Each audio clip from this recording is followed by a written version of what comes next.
and this might be related to the first Yep. question. Yep. My question is, how can they condemn these individuals' behavior when they are merely being devout and following the pillar of jihad? When they are... When they are merely being devout and following the pillar of jihad. Basically, the Muslim leaders and scholars who condemn terrorism argue that the activities that are undertaken by terrorists cannot legitimately be considered jihad because jihad does not kill innocent people, women and children. And this is not a question, this is a statement. Okay. And it's similar to what we just answered. Sounds good. I'm game.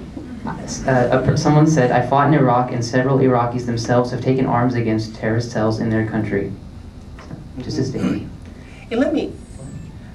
I think it's important too that it isn't just the militant, it isn't just the activist military opposition. I think one of the organizations that I just find very important, and again under-supported, there is an organization in Iraq that works with an organization of families families in America who lost members of their family in 9/11, and that the organization in Iraq is an organization that isn't a military organization. It doesn't suppress terrorism, but what it does is when there are suicide bombers, for example, they will go into, and these are all Iraqis, they will go into a place where there has been a suicide bomber and help with the cleanup, help with the reconstruction, and help try and bring local people together to talk about how the reconstruction can take place in a more constructive way.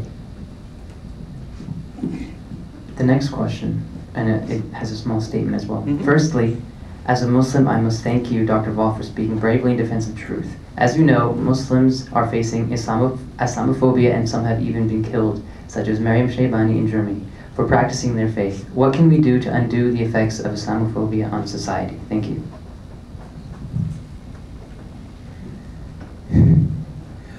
I think that the broader, an even broader issue that is an important part of is what can we do to reduce hateful, phobic thinking and actions in a whole wide range of different social contexts. I think that Islamophobia in the West is a distinctive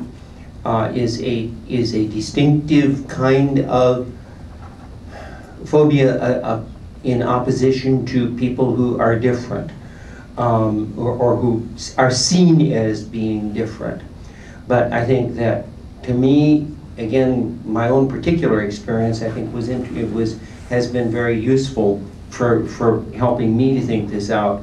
9/11, as we saw, 9/11 shapes a lot of the way people look at Muslims and the way people look at terrorism, the way people look at Muslims. But having a label on the door that said, "We are the Center for Muslim-Christian Understanding," meant that we got two different kinds of tasks set in front of us. One was the task that was the first part of what I was talking about tonight, of trying to talk about the relationship between Islamic faith and violence. But one of the things that surprised us at the center was that almost immediately, and it has never been reduced, we used to get, before 9/11, we would get calls, can you come and talk about Muslim-Christian understanding? Can you come to Christian Church X and help to explain Islam? But after 9/11, the organizations, organizing opportunities for Muslim-Christian conversations in the United States just grew exponentially. I mean, there were always good church groups and good mosque groups that would get together and things like that. But it was never terribly visible. But once we got in the post 9/11, the number of requests, can you help us in Columbus, Ohio? Can you help us in places where there are important Muslim communities? Can you help us in Minneapolis where there's a significant Somali Muslim community? That kind of dialogue received a great impetus also from 9/11. And so I think the really important thing, to me, I like to say the most important thing is to bring an end to Muslim-Christian dialogue. Why do I say that? Because what I want to do is to have a context in which people who are Muslim and people who are Christian sit down and talk to each other. But not necessarily, here's one side of the table, these are the Muslims, and here's another side of the table, and these are the Christians. There are many, many Muslims with whom I agree more on most basic religious issues than I agree with them more than I would agree with some of my Christian brothers and sisters. And so what I want is for us to graduate from formalized dialogue to being able to have conversation within broader communities. Goodness, we got all of that. Yeah. All right, lots of questions. I'm not sure if we'll be able to make them all, but isn't it true that throughout history, Islam has primarily spread through invading other countries? How is it not supposed to be violent? Oh, that's fun. I mean, no, I'm sorry. That's one of those, again, really very important questions to have asked and to answer, because it is still also an important part of the grand world historical narrative as presented very frequently in the West. I worked for a number of years on the College Board World History Committee. I worked on the development of national standards for world history and so on. And that means that I have looked at many, many, many more textbooks than I really would like to have to sit down and read. And it is, this question is a very important question because it starts with a sound historical fact, and that is that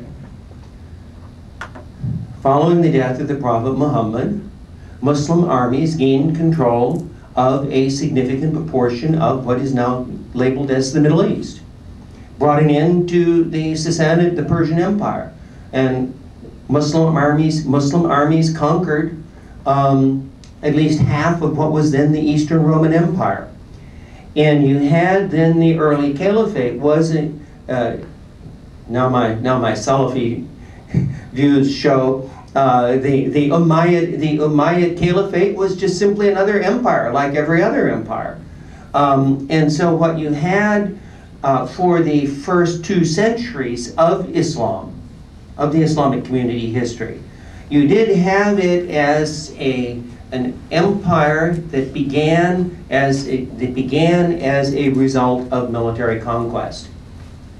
But once that imperial system was established, controlling from essentially North Africa to, say, Samarkand and Tashkent and to northern India, once that was established, it became embedded as an economic and as a intellectual and as a social unit within the broader network of societies, so that by the year 1000, you had a well-established Islamic society in what is now called the Middle East.